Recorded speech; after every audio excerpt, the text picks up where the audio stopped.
Hello, Gaston County. Welcome to episode number 36 of Gaston's Great, a podcast highlighting some of the great things happening in and around Gaston County. I'm your host, Stephen Long, and we are coming to you once again from the international headquarters of GSM Services and looking forward to having some great discussions or continuing to have some great discussions in the coming weeks and months. We simply believe in discussing more of the reasons why Gaston's great. We have an exceptionally special episode this week because we are highlighting not really just an organization, but a great event. And we have Ernest, Sumner, and Erin Wiggins with us as we talk about the Community Foundation Run. Ernest is the president of the Community Foundation, and Erin is the programs officer. But what's really special about it is this is our first time having repeat guests on the show. So Ernest joined us way back in episode number 2 when we highlighted the Community Foundation, and Erin recorded episode number 33 with Team Changing Gaston County. In fact, we're recording this on January 12th, and that episode is going to be released tomorrow, I believe. So, Ernest and Erin, it's great to have you on again, and welcome to the podcast. Thank you. Thank you.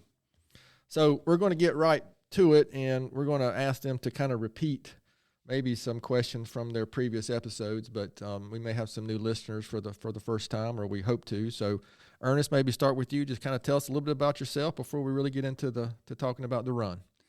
Okay. I joined the Community Foundation 12 years ago in May, this coming May, so it's hard for me to believe that. I'm married, have 5 children, 7 grandchildren. And this is, you've got a question later on that says, what was your dream job when you were a kid? Oh, yeah. This is my dream job as an old person. That's pretty good. Okay. I feel you on that one. Well, I'm Erin Wiggins. I have been at the Community Foundation for 5 years now. I'm the programs officer, and part of my role includes serving as the Community Foundation Run Director. My husband and I live in Gastonia, and we just had our first son in March. So love being a part of this community and working for the foundation. So coming up on that first birthday? I can't believe it. Well, yeah. Ernest, how does it go by? Like that in a snap? A snap. Enjoy. I've told her that.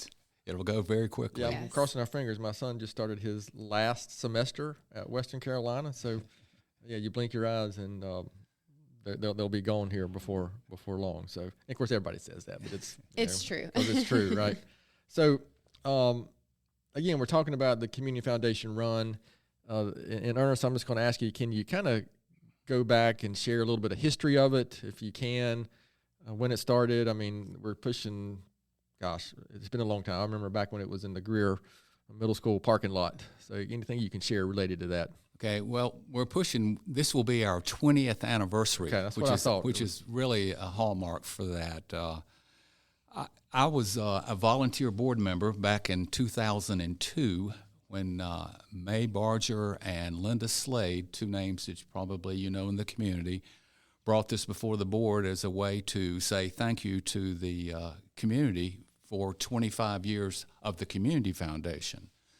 It was set up to go maybe 2 years. Which is a lot of events like that. It seems like the way it goes. It has grown and grown and grown. Erin, since she's been here, has really, really done some significant things for us. The first one was held March 29th, 2003. So it's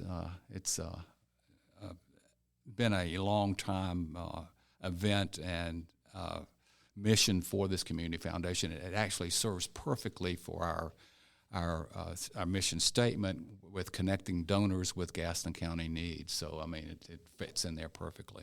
So as a volunteer looking back then, I mean, do you recall you mentioned the mission of the foundation, but what were you really trying to accomplish with the run? And because at the time, I think it was Run for the Money.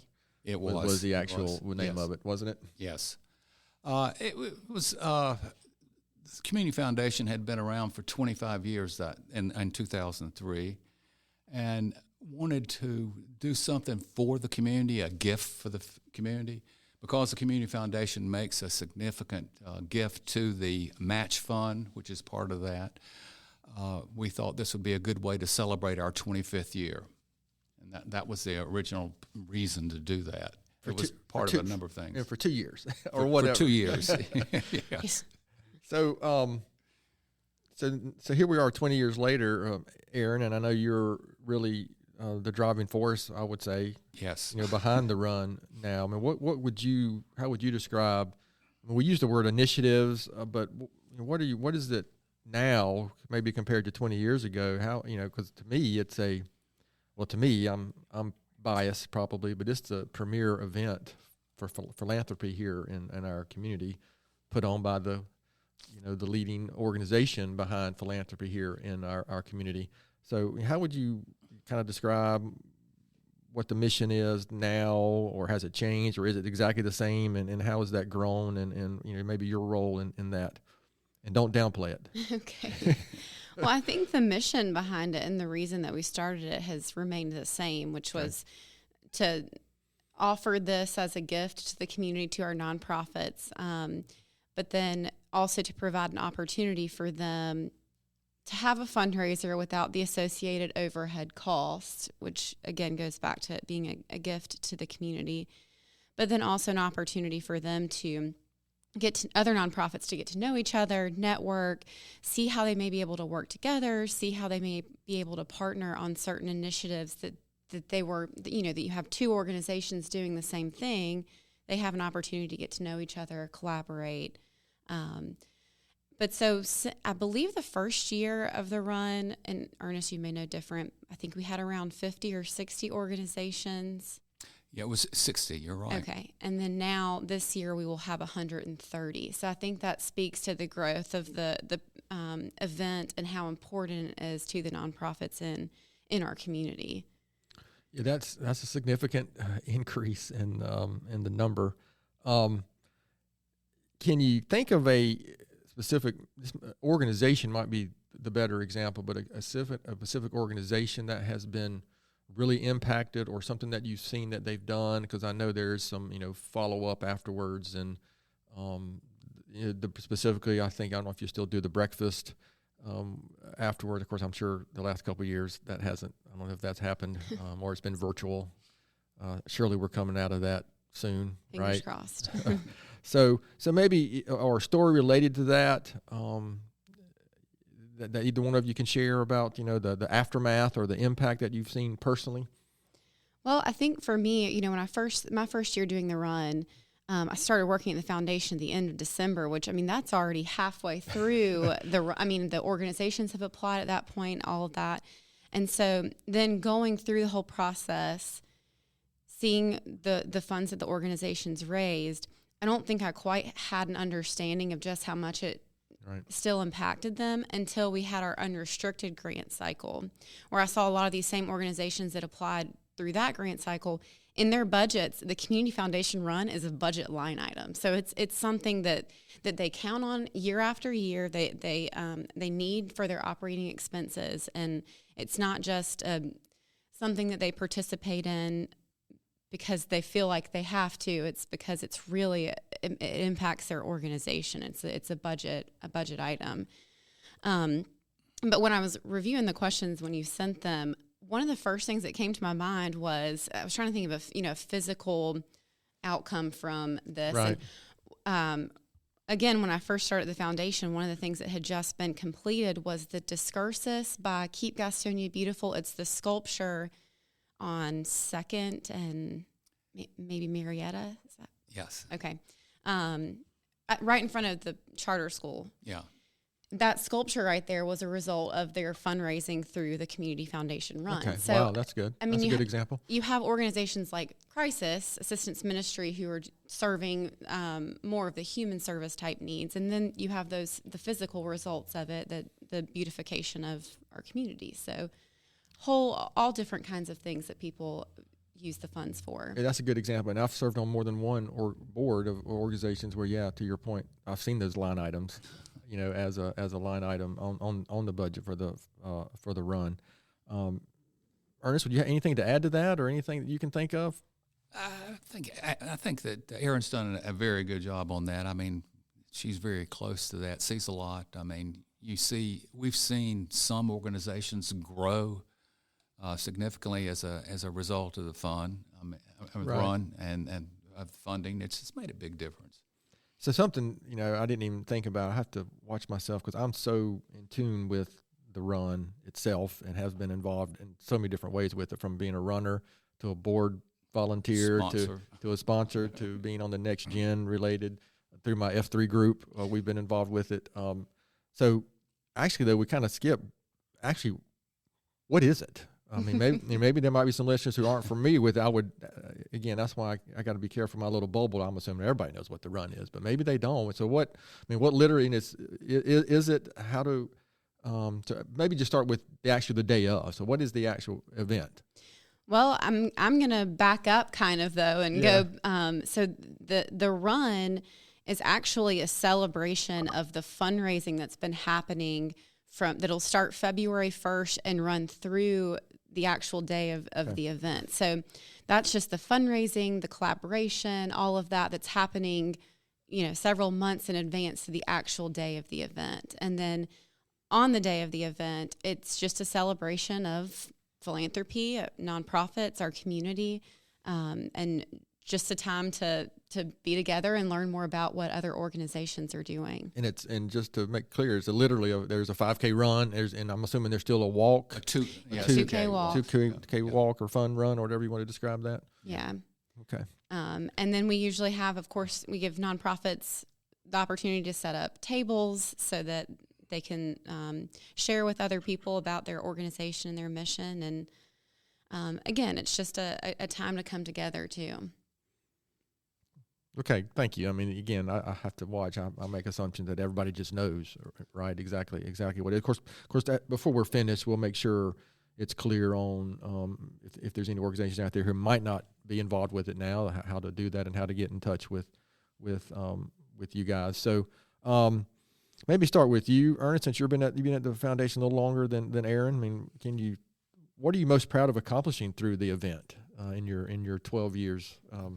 With the foundation? Well, number one is we've made it for 20 years this year, right. Which is, I think, we've carried the torch forward, so to speak.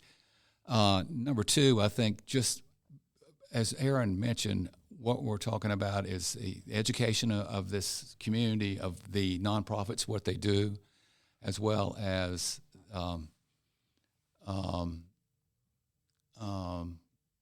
Ernest lost his train of thought because his phone's ringing. Or somebody's phone ringing. That's all right. I'll turn that off. That's okay. This is a real world podcast, right? So things still going on. As well as, of course, the funding for the nonprofits, right. Which certainly since Erin has been there, has been over $1 million a year, and that includes 2 years of a virtual run. Right. And the virtual run actually, I think, holds the record for any 1 year. $1.4 million, the first one, which was incredible. And I think if I'm right, wasn't it? And 3 years ago, it actually was that the big storm. Oh, yes, gosh. yes. So it's actually been 4 years now, I guess, since the actual event literally occurred. I mean, out there at because I was sitting in my vehicle that morning, right before I was going to get out of my vehicle. It was unreal. Yeah, I think we even mentioned that at the last one we recorded. But yeah, it was quite an event. Erin, what would you say since you're being in time and being involved, what you're most proud of accomplishing with the event? Well, again, like Ernest mentioned, I think 20 years speaks for itself. For a fundraiser to still be so successful and continue to grow over 20 years, I think says a lot about the organizations, what it means to them. But I'm also really proud of the foundation's commitment to the event. We've given from our unrestricted funds $3.5 million in that time. And so I think that speaks to our donors and fund holders and community members and their willingness to support it as well. I'm sorry, go ahead. And the board for approving it every year. Absolutely. Yeah, I mean, that's interesting. That, because you forget that it does have to go through that process, and the board does have to be, and the organization has to be committed to it. Do you recall? I don't have any idea. I should know this, but maybe the first year to now, or the most recent year, how much the difference in the funds raised or committed to from 20 years ago until last year?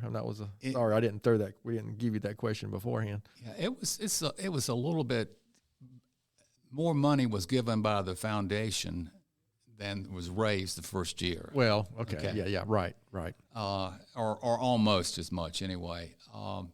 As it's moved up, but I can remember also it made a big impact on our community grant cycle those following years. So we've adjusted that as the money has been raised to in there. So it's the foundation still does a 6-figure contribution to it, but not quite as much as the first year. But yeah, and to be clear, so what we're talking about, I'm assuming the majority of the money that comes in is raised is still designated for certain organizations. Is that correct? And then we have yes, and maybe I'll make sure we're clear of that versus the primary fund, the match fund. Thank you. Yeah. I was going to forget what that phrase. So, and this is the question that I like, and you've already said it probably multiple ways, but Ernest, why is Gaston County better? Because the Community Foundation run is held every year. I've said it a few ways. You're right. Okay, but I think it's better because it shows the care of the people of Gaston County to continue their contributions to these nonprofits, as well as the nonprofits are still in existence because they were doing a good job. Right. Erin, would you add anything to that, or did?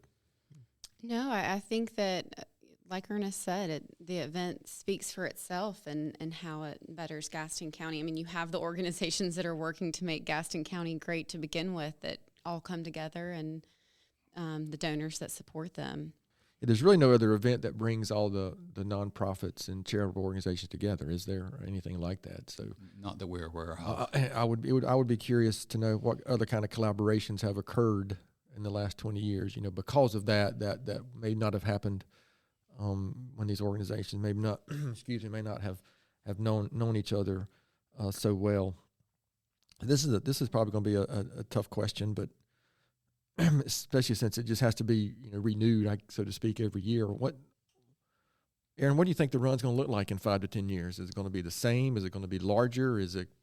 Have y'all talked about any initiatives to change anything, or is it don't mess with a good thing?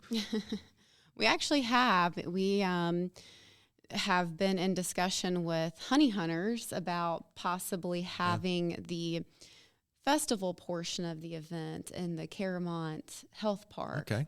And so we're crossing our fingers that we can make it work this year. It's a lot. Just to be able to celebrate the 20th anniversary, being back in person together, all of that. And so I'm really hoping that that'll be able to happen. But if not, certainly next year, I think that will be a big change. And, in the past we've had it at the Rotary Pavilion, which has been great. It's been great to be in downtown Gastonia. The city has been wonderful working with us, and they'll continue to work with us when we move it to Caramont Health Park. But I think that'll give us the ability to really spread out, maybe have more nonprofits, more things for families to do that come either just for the day or whether they're participating.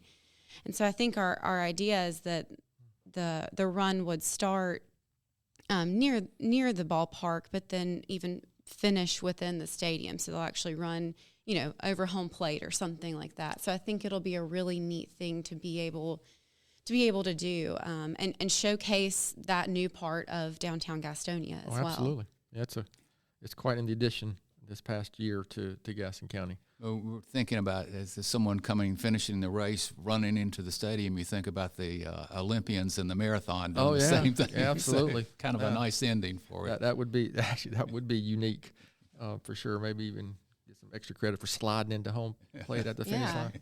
Sorry, I'm a baseball guy, so that's something that I would do.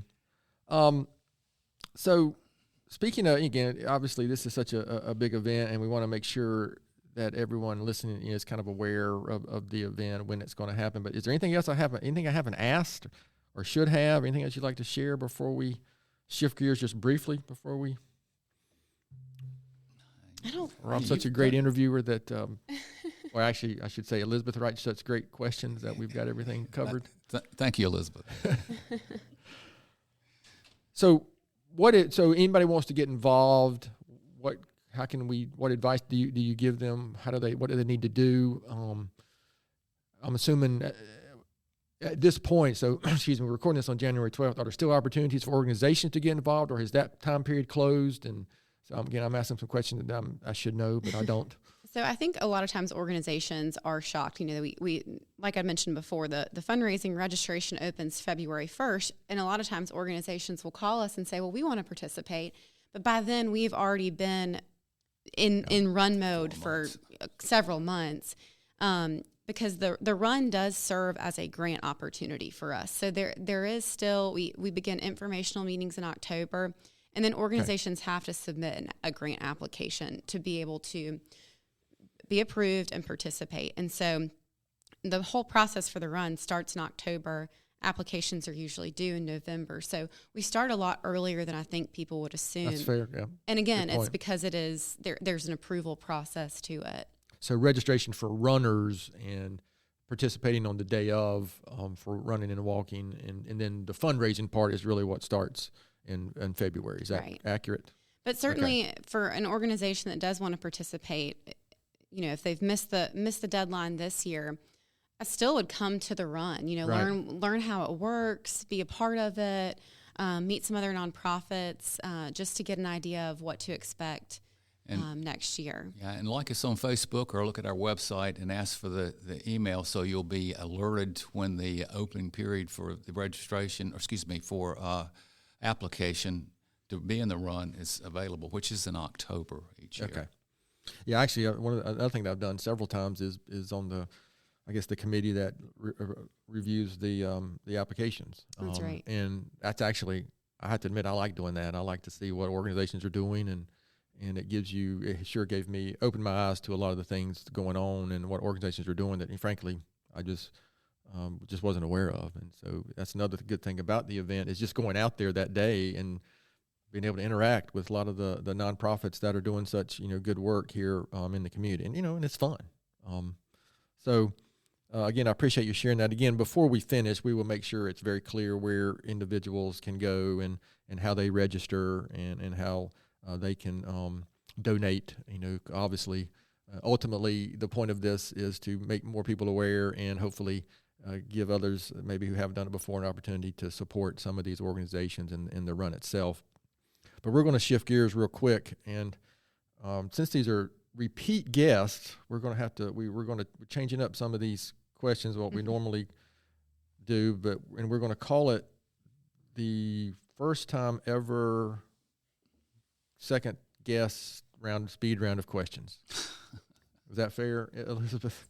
Sorry, I just make this stuff up as we go. So, and then one, actually we have one that I think Ernest didn't answer before, so we're going to get you this time. So, Erin, start with you. What is your maybe favorite Gaston County attraction?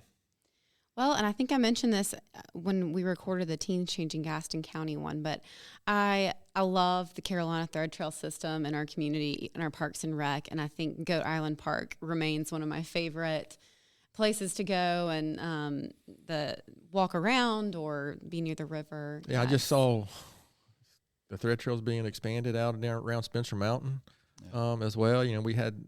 We had the Thread Trail on, gosh, I don't know how many episodes ago, but again, I'll just never forget. I was stunned at how much mileage is just here in Gaston County and how many counties and areas of that the Thread Trail covers. So again, I appreciate that answer. Catawba Riverkeeper just recently moved their headquarters to McAdenville, and they'll be doing a lot more. They did some guided kayaking stuff this past summer, but I think that I didn't have a chance to go last summer, but I'm planning to go this summer, and I think that might end up being my new favorite attraction. Okay. But we do have such great outdoor options here. And John Searby will be glad to hear that because we had him on several episodes ago. He's done a remarkable job. Yes, he sure has. And that was another one that stunned how broad of a reach that the Riverkeeper has, and the fact that it's their headquarters is located here in little old Gaston County, right? Yes. So that's another very exciting, another real gem here in Gaston County. What about you, Ernest? Favorite Gaston County attraction? I would agree with Erin, and like I said, I was on the Thread Trails outside of McAdenville this past weekend with my new grandson, so Yeah, I think it's a great thing Yeah, I agree. outdoors. The Crowder's Mountain. I mean, we're just so blessed to have what Right. we have in this topography that we have in this community is just unreal. Yeah, I agree completely. So this question, I love this question because, wasn't too long ago we couldn't ask this question. Good job on this one, Elizabeth. So Honey Hunters baseball or Gaston College basketball, the Rhinos. Anyone? I'm going to go with Honey Hunters baseball. Yeah, It's a great answer. same thing. I mean, I have to admit, I haven't enjoyed a Gaston College basketball game yet, but I think there's a lot of good things happening there. But yeah, I don't know how many games I went to this past summer, but I really enjoyed it. Our team here enjoyed it very much, and so it was just something nice to be able to do in such a nice facility here right in downtown Gastonia, which is still Council and the city staff have done a remarkable job. Yeah, they sure have. They really have. So, Ernest, this is for you, since I don't think we asked you this question when it was like back 2, 3, or 4 years ago when you were on. Favorite local restaurant? Well, if you had asked me, I would have said the same thing. The Webb Kitchen. Yeah, Webb is terrific. Thank you, Jim Marassa. So the whole world is going to hear your answer tomorrow, Erin. Not tomorrow when this is released, but tomorrow as far as when we're recording this. Would you change your answer from the last time? No? No, I think last time I said pita wheel, but with Webb as a, depending on what experience you're looking for. But both very good, yes. And, where my office is, they're very easy to get to and very quick to get to, especially pita wheel. Erin, North Carolina mountains or North Carolina beaches? I'm going to go with mountains. Okay. Anywhere specific that you really like to go visit? I love Banner Elk, Beach Okay. Mountain area.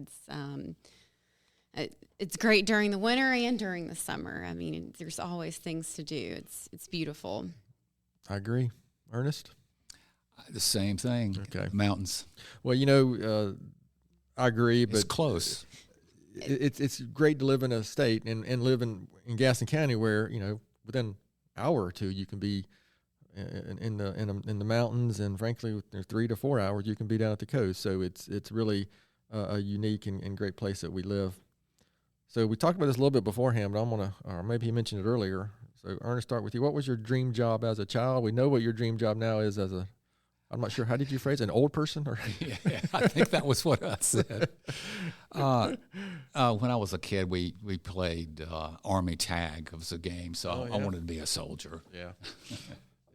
Every boy at some point Yeah. probably wants to do something like that. Erin, what about you? I actually wanted to be a teacher when I was young, Okay. and then I think I had an opportunity to sit in and watch teaching when I was in high school, and I realized how hardworking our teachers are, and then it was not for me. But I do come from a family of educators, so a lot of respect for teachers, and like I said, it's something that it's not in my wheelhouse, but they do a great job. Yeah, I think Rachel, that's still her most recent thing. She's 15. She'll be 16 next week. But yeah, I think her most recent thing is teaching as well, as what she has said. So I appreciate you sharing that. So this is a question that we asked before, so we're not going to allow you to give the same answer. But Erin, maybe a book or something, or article or blog that you might follow that you could share with our listeners. Sure. I just finished reading a book called Verity. It was a new book, top of the list. It was definitely different, but it was nice. Again, I think I mentioned in the last podcast, after having a baby in March, my time to be able to read has been limited. So it's nice to be able Dr. Seuss and Goodnight Moon. Exactly. It's nice to find that time again. Yeah, I remember that. I do. I remember that very, very dear. Matter of fact, we still have some of those. Ernest, what about you, sir? Of course, do a lot of reading. I guess the one that I'm doing for fun now is James Patterson. Oh yeah, that's some good stuff. Ernest is James Patterson's biggest fan. I think he's read every single one and passed a lot around the office for us to share in as well. Very good, very good. So, again, I appreciate you indulging us on those questions, maybe a couple that were repeat questions for you guys. But again, I like to hear, and listen, our listeners like to hear some more of the personal stuff. But again, good job, Elizabeth, on those questions. Make my life easy there. So this is a repeat question, and I'm going to make you answer it anyway. So again, we might have some first time listeners. So Erin, besides the Community Foundation run, why is Gaston such a great place?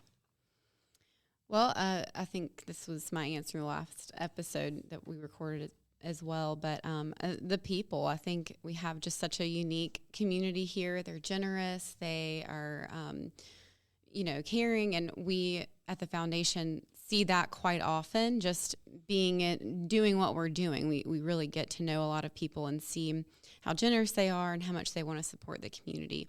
But I think especially during the pandemic, we've seen how the community can come together to help each other, and it definitely makes Gaston County great. Very good. Thank you, Erin. Ernest? It's the same answer. Right. The people. I mean, it's just incredible. I've lived here most of my life, born here, but it's the people that it's hard to imagine that there are a lot of other places that are like Gaston County. I agree completely. So I am going to throw you a complete curveball and not ask this next question. So I'm going to completely change it. I'm going to start with you, Ernest, because I like Erin better and give her a chance to think about it so she can hear the question. So the normal question we ask is, what advice would you give your 20-year-old self, what you know now? So Ernest, I'm going to ask you, maybe let's say in the last 20 years here in Gaston County, and I know, Erin, you haven't been here for 20 years, and you're barely 20 years old probably. What would you say is the biggest change, positive change, or change in general that you've seen here in Gaston County that you can think of? And I know that's a huge question. That's a big question, especially one since you're just now hearing it for the first time. I don't think that I could name the biggest without that's fair. Giving it something. Fair. I will say that the big change is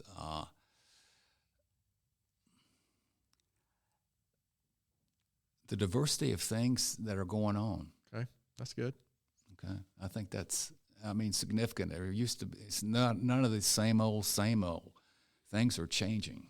Yeah, I would say, especially the last 7 or 8 years, maybe it even seems to be accelerating. Yes. And I mean, it's almost one of those situations where you wish you could. I would love to have like some snapshots maybe around the wall here from going 30 years, 29, 28, of some area or. So that's a good answer, and I appreciate that. So maybe, Erin, in your time here in working in Gaston County, and is there something that comes to mind for you maybe? I think all the changes to the downtowns have been pretty significant just in the last 5 years. I mean, downtown Gastonia has certainly changed, but then even downtown Mount Holly, we've been able to see a lot of the great stuff they've done, as well as the city of Belmont. McAdenville. Yeah, McAdenville. I think we have so many downtown areas in Gaston County, and they've done a great. Cherryville's done did I say it right? Cherryville, yeah. Has done a great job of updating their downtown as well. I mean, with their Main Street program. So we've got a lot of great places to go. Yeah, I think there was a time, even for me, when I felt like if I wanted to go to an event or have a, I don't know, this is going to sound wrong, but a good meal or a different meal, you felt like you had to go to Charlotte, and I just don't feel that anymore. In fact, I don't remember the last time I drove to Charlotte for that because, a couple of reasons. Number one, I just don't like going over there. But secondly, between Gastonia, Belmont, Mount Holly, you don't have to. You just don't have to be able to do that. So again, I appreciate you allowing me to ask a completely off the grid question there. So again, just keeping in mind the real point of this and the point of the run. So we got some runners listening out there. We've got maybe somebody who hasn't been to the event before. Where do they go? How do they get involved? How do they donate? What can we share there to make sure that's the main message here today? Well, again, another one of the goals of the run is to make things as simple as possible for people to be able to support. So you can go on our website and register for the race, donate, all in the same place. Same with, we'll have brochures that any participating nonprofit will have as well. And another easy thing about the run is you don't have to, if you're contributing to multiple organizations, you can do so with one contribution. So it really makes it, I think, an easy way to give to, someone's favorite nonprofits. And again, most of it can be done, everything can be done online or by brochure or drop off at our office. Or mail it. Yeah, that's a great option. And the office is located at, what's the address? 1201 East Garrison. Okay. And then the website is cfgaston.org. Is that right? Yes, that's right. That's making sure. First, when I forget those websites because it just comes up because I do it so often. I forget. We do hope our new address this year will be 250 South New Hope Road. Okay, you know what? I'm glad you brought that up. That's maybe we should finish talking about a little bit about that. There is going to be what's the timeline on that? I mean, we're hoping late summer, early fall that we'll be moving in there. We've still got lots of things to do. So yeah, I mean, if you take any drive down New Hope Road, the section there between Garrison and Franklin, you'll see a new a great building coming up, and that is going to be a great. Just again, to kind of the point about the things happening positively here around our community. I think that's another great example of what the board and the foundation is committed to. So again, I appreciate you saying that because that would be bad if we went this whole episode and didn't even didn't mention that at all. We're also looking forward to having the new building for many reasons, but to have a bigger space to offer more collaboration opportunities for nonprofits like the run, whether it's education type stuff or just networking events. We're really excited about having a space to be able to do some of that in. Okay, yeah, very good. And I'll just go ahead and say that I don't know how many years we've done it, but our company here, GSM, has financially supported the run, and my wife and I have supported the run as well. And it's been a really easy way to to the match fund. Also, some organizations that we are specifically fond of and support every year. It's a way to get them maybe some extra benefit as opposed to just writing a check to them. They can get some access to the matching funds as well. So any last words or anything you want to share before we've closed this one out? It's been a really good episode, and I appreciate everything you guys have shared. Well, we appreciate the opportunity to come here. Thank you so much. Well, you're very welcome. Thank you, and certainly invite everyone to come April 9th and celebrate with us and all the great things that nonprofits are doing in our community. I appreciate you saying it. I'm not sure we had said the date before. Before now, that would be. Whoa. We'd have to do a little edit option there with Elizabeth voiceover with the date. So, and it is typically early April every year, correct? It is. Okay. Yeah. And hopefully, either way, we'll be in downtown Gastonia, but hopefully we'll be able to have it at Honey Hunters. Yeah, that'd be great. That with would Honey be Hunters this year. That would be a very a great not just another example of how progress can help not just a baseball team, but can help other events and things that are going on down in Gaston. And then I guess I did forget to mention, this year we're also, one thing we're going to add. It's going to be a mascot race. So we're hoping that the penguin what is his name? Thurman, that is correct. I think that it'd be a great opportunity for him to start training. So you've heard it here, and our resident mascot is in the room with us. Typically, it's Elizabeth King, and It won't be a 5K. Luckily, this is not on video, but she is shaking her head in affirmative yes, and she is very, very excited. She looks thrilled about the prospect of a mascot race in Gaston, because that outfit is really suited for running. I have put it on once, and it came off very quickly as I tripped down the hallway trying to wear that. But actually, that's great. I appreciate that. Well, we'll sign Thurman up then. Absolutely. We'll put him on the list. That's a done deal, and I expect nothing but winning, Elizabeth. All right. You got it. That's terrific. So again, guys, I appreciate your time, and as I typically do, I'm going to finish up with my own book recommendation and maybe a quote or thought for the week. And we are in the middle of ACC basketball season, and I read a book a few years ago called The Legends Club, and the subtitle is Dean Smith, Mike Krzyzewski, Jim Valvano. Man, how could I'll be the one to mess that up. Jim Valvano in an epic basketball rivalry. So basically, it was by John Feinstein, and it talks about the 80s, basically what I consider the heyday of ACC basketball. And I was fortunate enough to be a student at NC State and witness, Dean Smith and Mike Krzyzewski coming into Reynolds Coliseum. But if you're a fan of ACC basketball, it is really worth a read. Again, it's called The Legends Club, and it really talks about how those three coaches had basically a really interesting 10-year rivalry in Tobacco Road. So my quote for the week comes from one of my favorite guys named Jim Rohn, and he had a quote that said, "We must all suffer one of two things, the pain of discipline or the pain of regret." So to accomplish things sometimes it takes a little bit of discipline. I've learned over the years that discipline is hard, but sometimes it's not as hard as the regret you might have for not doing something. So keep that one in mind in the coming weeks. And so, again, to all our listeners out there, thanks for taking the time to listen to today's episode. Please spread the word if you can about the podcast, and please don't hesitate to contact us here at our email at podcast@gastonsgreat.com. We're always looking for suggestions for future podcast topics and guests. You can find the podcast and subscribe at the website, gastonsgreat.com, or anywhere you listen to podcasts. Please follow us on all our social media platforms. And as usual, Elizabeth reminds me that good ratings, a good 5-star rating will help us get noticed. Thanks again to Ernest and Erin for being our guests today. Gaston's Great is produced and brought to you by Amy Anderson and Elizabeth King from GSM Services and edited here locally by the Sumner Group. I'm your host, Stephen Long. Thanks again for hanging out with us, and please keep coming back to hear more reasons why Gaston's great.